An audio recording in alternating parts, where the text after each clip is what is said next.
Hello and welcome to the Resilient Kid podcast with me, Ash Costello, author, podcaster, speaker, all the things. So today I want to talk about mental health, and we've just had in the UK here on the 10th of October is our Mental Health Awareness Day. And so I thought it was really important to talk about it, but with a bit of a different slant. So yes, of course, it's important that we look after our mental health, that we, manage our stress, build our resilience to it. But actually, I'm going to come it from a little bit of a different route. And this comes from one of my students because I was having a session with a uni student. He's just finished his third year. Absolutely amazing. I'm going to call him Tom. That's not his name. And he did actually say I could use his real name, but it feels really awkward because I'm always very conscious of confidentiality. We were having a session. Now, Tom came to me he was really struggling with motivation. It was just before his finals. He was getting quite down. There was a little bit of substance misuse there. And as a total avoidance to finishing and what that brought. Now, this young guy is very charismatic. He has a lovely personality, really empathetic, really sensitive, really funny. He didn't grow up in the UK. He grew up abroad and came to uni in the UK. He is amazing. He's great to work with. He has a really good bunch of friends around him. But he was coming to the end of third year. And yes, there's lots of pressures there, but actually the pressures were about what's next. What was the expectations on him? What his family thought were next for him? And actually the thought of growing up, having to make those responsible decisions, maybe getting a job, doing a master's, all those kind of things. And we were doing some work in the session. And I said to him, how are the sessions going for you? How do you feel like they're going now? I've been probably working with him 6 months. He is amazing. He's worked so hard. We'll try and avoid it. I will challenge. He knows I give him that look and he knows it's going to be a challenge. But he's done absolutely amazing. His confidence has just soared. He is starting a new job next week, which he never thought he would do. And I've kind of supported him through that process, giving him tips and strategies and things to help him. But the conversation turned around to actual therapy. And I said to him, how's the sessions going for you? We always have a little review. Are you still getting stuff out of it? Is there still stuff that we want to look at? I have my list, but I want to check in with you. And he said, I don't know if I ever told you this. He said, but I always thought going to a therapist was a little bit like a doctor. They just go, what's your name? What's your height? What you're doing? Do you use drugs? Do you drink? Blah, blah, blah. He said, and actually, at first, he said, I thought, oh, absolutely not. I'm not doing this. When his mom approached the idea. He said, and then I read an article about KSI, the YouTuber. If any of you know him, he's a big YouTuber, is involved in the Prime drinks that have gone wild. I think he's not, sometime in October, he is fighting one of the Furies in a boxing match. But he's a big star, really big star, really influential. And he said he was really open to KSI, was really open to sharing his journey about therapy. And actually, not only did he say that therapy's helped face his feelings, give her a deeper understanding of how he actually works, what makes him tick, as a human. But he also said, I know there's a stigma to therapy, but it's more understanding your own mind, the way that you think, the way that you are, why you are that way. And actually, once you'll be able to understand that, then you're able to control it and able to do things to your advantage and make you the best person that you can be. Now, KSI talks about having weekly therapy sessions on Zoom, like I do with this student, Tom. But he's now a massive advocate of that. And he said, occasionally we all have bad days, and there's different things that I now can do, including going to the gym. But actually, he's felt it's like really giving him a purpose. And I was really taken aback because I hadn't seen this. It's not something that KSI wouldn't necessarily come up on my timeline. And I was taken aback, and I said, did he really kind of give you that motivation? And he went, absolutely. Why would he not? And we underestimate the power of influences on our young people, don't we? And we underestimate, whichever way that is. And sometimes we can see it as a negative, but this, is a positive, and, amazingly so. So I kind of had a little look at some that I do know. Davina McCall, I would know that she's an absolute advocate of therapy and an advocate of going back to it in different times of your life to work out different things. I know when she split with her husband, she wanted to work out how to navigate that for herself, for her kids, because they've been together a long time, things like that. But also, like, the actress Zendaya, who I know my daughter's big into. She's a huge advocate for therapy, and almost the way that she talks about it is like, of course I go to, of course I go to therapy. Anybody who can possess that financial means, then they should do it. It's a beautiful thing. There's nothing wrong with working on yourselves. With somebody who can help you, who can talk to you, who's not just your mum or a mate, and who has no bias. So that, that is really cool. Olly Alexander, if you know him as a singer, but I know him not just from kind of Years and Years frontman, but know him from It's a Sin, which if you have not seen it, is absolutely outstanding. Please go and watch it. But he was saying anybody who isn't straight will tell you that when you don't fit in, it can be quite a traumatic experience. And so he spent the last few years really going to therapy, working on getting better support. And, he said he did it with the NHS, he's done it privately, that it just really, really helped him. There's quite a few people. Alex Scott, who is massive in the world of women's football. I follow her. She is amazing. She said that helped her recognize, that other people have support for her. And when you're in the public eye, particularly in the position that she's in, quite often there's lots of negative situations. And actually, the impact of receiving professional help gave her such a positive outlook. So there's lots of celebs who are coming out. And I just, obviously, it's not a stigma for me. I've had therapy.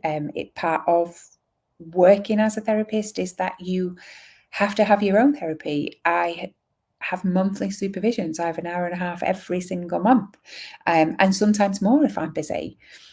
And that is to look at my client case, make sure I'm working to the best of my ability, make sure that I've got my client's best interest, make sure I've not missed anything, but also to work through stuff that might pop up or might be triggered by a client. So of course I'm an advocate because I am a therapist. Of course I would be an advocate, but it's really lovely to hear these celebs, influencers coming out and talking to kids and saying how important it is for them and for them to be the best that they can be to get help. So what I thought I'd kind of, after having that little look at those, is I'd kind of thought I would talk to you about the kind of things people come to me, particularly students, younger, older students come to me, the kind of issues they, present with, and sometimes the kind of issues that might come up. So even though it might not be a presenting problem, it might, after a few sessions, come up and we find out. So one of the, to give you an example off the top of my head, one of the things that quite often come up, like Tom, is what's next. That element of, they've been supported all the way through school, even sometimes then to sixth form, then to university. That university is amazing. It's freedom. It's, hard work for the work. They are suddenly responsible, especially if they live away from home. There is that responsibility of self-care and not somebody going, have you washed your hair today?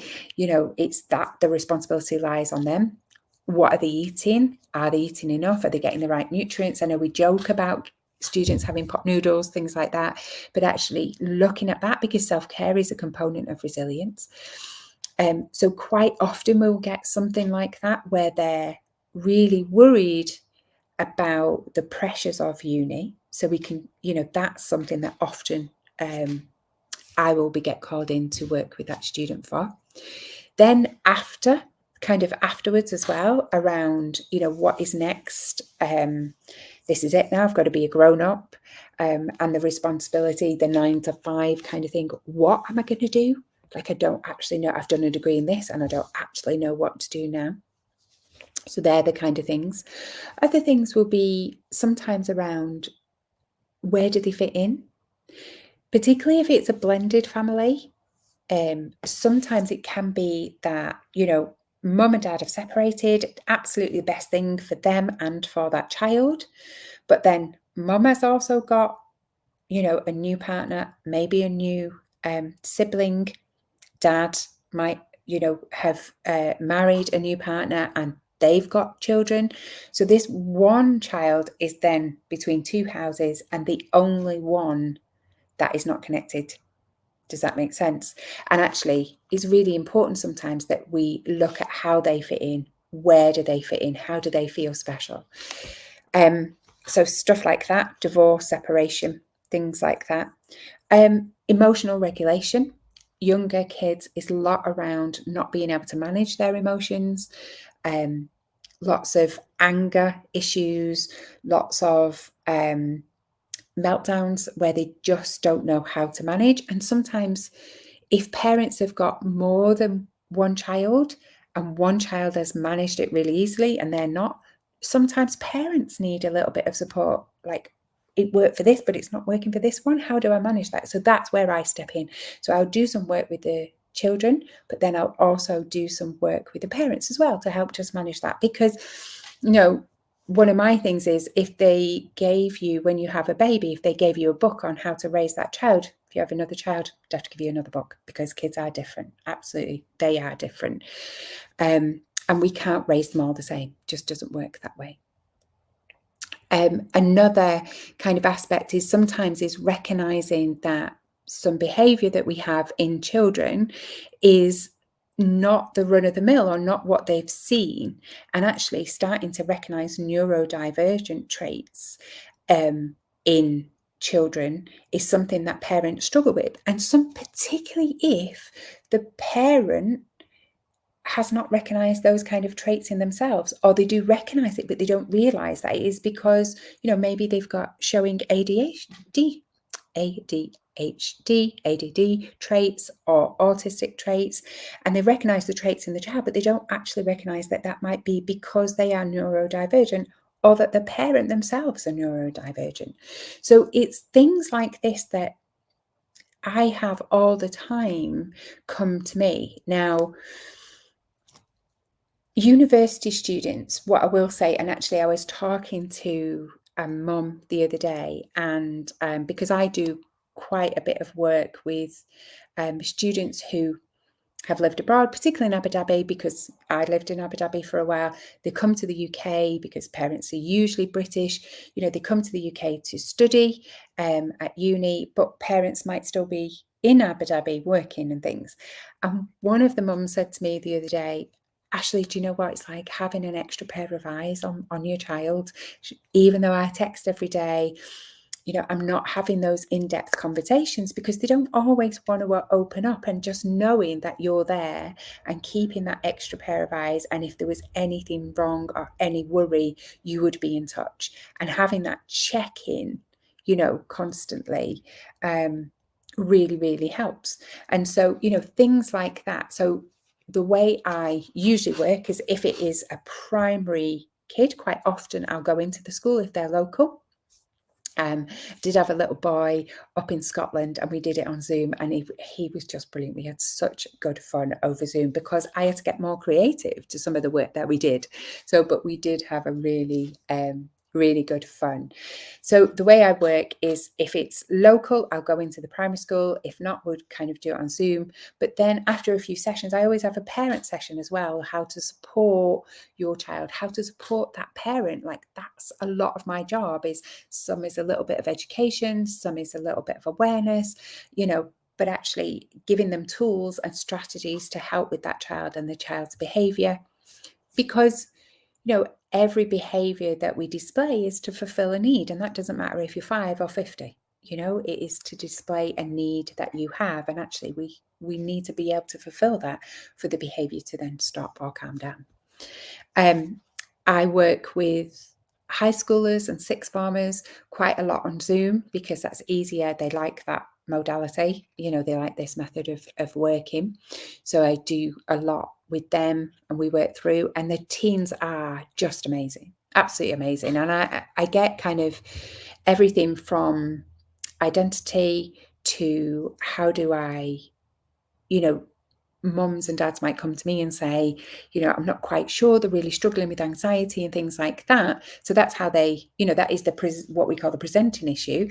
However, behind it could be that they're not quite sure how to break it to mum and dad, that they are non-binary.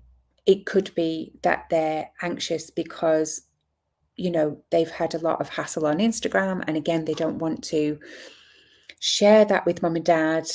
It could be that they're self-harming, so there's a real breadth to what often can be behind anxiety for them. That's what mum and dad are seeing, but actually when we dig down, it can be different. Can be substance misuse. A lot of uni students quite often turn to substances because, they're having a good time, but actually it's a way of avoiding, some of the issues that are coming up for them. And so my whole ethos, I guess, is to meet that student, no matter their age, where they're at, provide a listening ear, provide a space where they feel safe and trusted, and they have a trust in me.